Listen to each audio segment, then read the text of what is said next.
I have spent 20 years underneath Chevy trucks.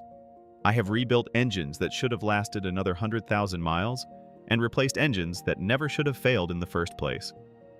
And after 2 decades of warranty arguments and watching the same mistakes get repeated, I can tell you that the engine under the hood of a Silverado matters more than the trim level, the options, or the price you paid.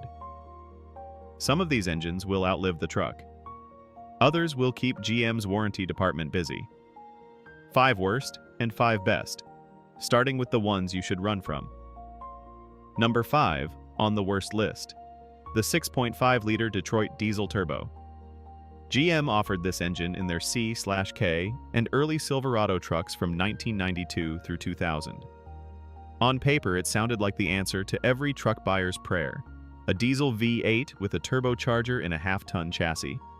In reality, it was the engine that made Chevy mechanics drink. The injection pump on this engine was controlled by a component called the pump-mounted driver, and it was bolted directly to the injection pump where it absorbed engine heat all day long. The PMD would overheat and die, stranding you on the side of the road without warning. Dealers replaced 4 injection pumps on one owner's truck before it finally left warranty. And when the PMD was not failing, the engine itself was cracking pistons and blowing head gaskets in the rear cylinders, because GM did not design adequate coolant flow until they redesigned the water pump in 1997. The 6.5 made around 195 horsepower, which was barely enough to pull itself out of the driveway, and it did all of this while being one of the loudest and roughest riding diesels ever bolted into a pickup. Number 4. The 5.7-liter Vortec L31. This engine powered the Silverado from 1996 through 2002. And it sits in a strange place on this list because the bottom end was nearly indestructible. The small block 350 architecture had been proven for decades. The problem was what GM put on top of it. The intake manifold gasket on the Vortec L31 was made of plastic and silicone. GM used a very light torque spec measured in inch-pounds and applied thread locker to the bolts instead of engineering a gasket that could handle long-term heat cycling. Around 100,000 miles, sometimes earlier, that gasket would start leaking coolant into the crankcase. And the worst part was how invisible the failure could be. No puddle on the ground, no visible drip. Just a slowly dropping coolant level and a milky residue forming under the oil cap. Owners who missed the signs ended up with spun bearings and destroyed engines because they were running on a coolant and oil cocktail without knowing it. If you buy one of these trucks used, the first question you ask is whether the intake gasket has been replaced. If the answer is no, budget $400 to $600 for the job immediately. Number 3. The 6.6-liter LLY Duramax. From 2004 through 2006, GM offered this diesel in Silverado HD trucks. The LLY delivered impressive power, 310 horsepower, and 605 pound-feet of torque, and it sat on the same fundamentally solid Duramax platform that GM co-developed with Isuzu. So what went wrong? GM shipped this engine with a restrictive turbo intake setup and an undersized radiator. Under heavy towing load, especially in warm weather, the LLY would overheat. Coolant temperatures would climb into the danger zone, and the engine would derate, pulling power away from you right when you needed it most. Some owners could not tow a loaded trailer up a mountain grade without watching the temperature gauge redline. The overheating led to blown head gaskets, which led to 4-figure repair bills. Enthusiasts eventually figured out that replacing the turbo inlet with a part from the later LBZ engine and upgrading the cooling system solved the problem. But you should not have to modify a brand new diesel truck just to tow what it was advertised to tow. Number 2. The 6.2-liter L87 with dynamic fuel management. This engine arrived in the 2019 Silverado, and it was supposed to be the crown jewel of the lineup. 420 horsepower, 460 pound-feet of torque, a 10-speed automatic. Everything a truck buyer could want, until the recalls started.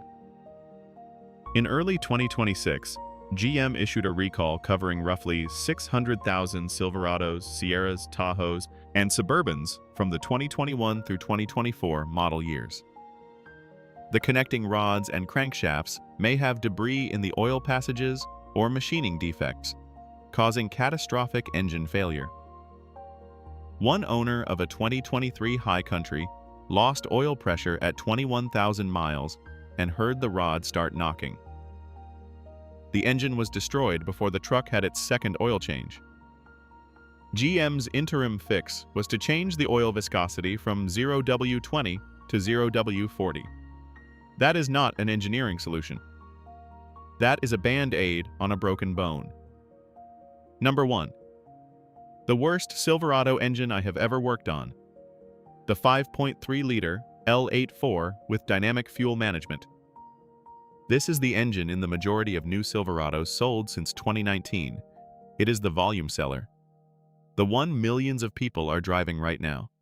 And it has a design flaw that GM has known about for years and still has not fixed. Dynamic fuel management can deactivate any combination of cylinders from 1 to 7 on a cycle-by-cycle basis. To do this, GM uses specialized lifters with more moving parts than a standard hydraulic lifter. These DFM lifters ride on the camshaft in plastic guide trays. Over time, those trays crack from heat cycling. When a tray fails, the lifter rotates inside its bore. A roller lifter that turns sideways against a spinning camshaft acts like a lathe, gouging the cam lobe and sending metal shrapnel through the entire engine. The result is a complete rebuild or replacement. And here is the part that should concern every Silverado owner. The DFM disablers that plug into the OBD port do not fix this. One owner changed his oil every 3,000 miles and ran a DFM disabler from day one. At 130,000 miles, his cam was chewed up. The lifter had rotated in the sleeve. Not collapsed, not seized, rotated. The disabler keeps cylinders firing, but those complex DFM lifters are still riding on the cam, still sitting in those plastic trays, and still failing. Owners have reported complete engine failure at 20,000 miles, at 50,000, at 85,000. This is not a 100,000-mile wear issue. It is a manufacturing defect happening at mileages where a pushrod V8 should barely be broken in. Now for the engines that earned their reputation the hard way. 5 Silverado engines that will not let you down. Number 5 on the best list. The 5.7-liter 350 with throttle body injection. This engine powered C/K trucks from 1988 through 1995. There is nothing exotic about it. Cast iron block. Cast iron heads. 2 valves per cylinder. Throttle body injection that sprayed fuel like a garden hose compared to modern direct injection. And that simplicity is exactly why these engines refuse to die. The 350 TBI had no variable valve timing, no cylinder deactivation, no plastic intake gaskets, and no electronic wizardry trying to outsmart physics. It made around 200 horsepower and got maybe 15 miles per gallon on a good day, and none of that mattered because the engine would run for 300,000 miles on regular oil changes and basic maintenance. Junkyards are full of C/K trucks with rusted-out bodies sitting on top of engines that still run perfectly. If you want a cheap work truck that will never leave you stranded, find one of these. Quick thing before we get to the top 4 on this list. The data on this channel shows that over 80% of you watching right now are not subscribed. That means you are showing up for the content, but the algorithm has no reason to show you the next video. If you have made it this far, you clearly care about what is under the hood of your truck. Hit subscribe so you do not miss the next one. Number 4. The 6.6-liter LBZ Duramax. GM only built this engine for the 2006 and 2007 model years, and it is still one of the most sought-after diesel engines ever put in a pickup truck. The LBZ was the last Duramax built without a diesel particulate filter, without selective catalytic reduction, and without all the emissions equipment that adds complexity and failure points to modern diesels. It made 360 horsepower and 650 pound-feet of torque from the factory, paired with the Allison 1000 6-speed automatic that is basically indestructible.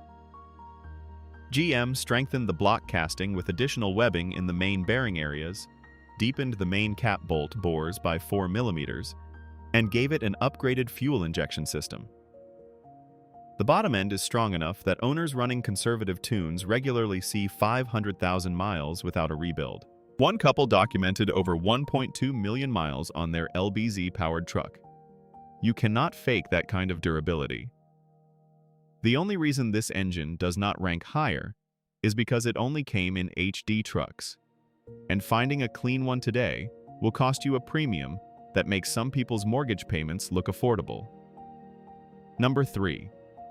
The 4.8-liter Vortec LR4. This was the base engine in Silverado 1500s from 1999 through 2006, and it might be the most underappreciated V8 GM ever built. The 4.8 shares its block architecture with the legendary 5.3, just with a shorter stroke and less displacement. It made between 255 and 285 horsepower depending on the year. Here is what makes it special. GM never put active fuel management on the 4.8. No cylinder deactivation means no AFM lifters, no complex oil control valves, and none of the lifter failure issues that have plagued every AFM and DFM-equipped Silverado since 2007. Owners routinely report 300,000 miles on original engines with nothing more than oil changes, a water pump, and maybe a set of knock sensors. Parts are everywhere. Shops know how to work on them, and a rebuild kit costs a fraction of what you would spend on a modern direct injection engine. The 4.8 does not make exciting power numbers, but it starts every morning, and it will be starting every morning long after the DFM-equipped trucks are on their second engine. Number 2. The 6.0-liter Vortec LQ4. This engine went into Silverado 2500 and 3500 HD trucks from 1999 through 2007. It is the big brother of the 4.8 and the 5.3, sharing the same Gen 3 LS architecture, but with more displacement and heavier-duty internals.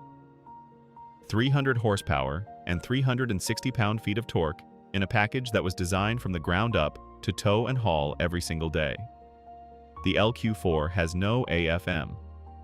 It runs on all 600 cubic centimeters of displacement all the time, and it does it without complaint.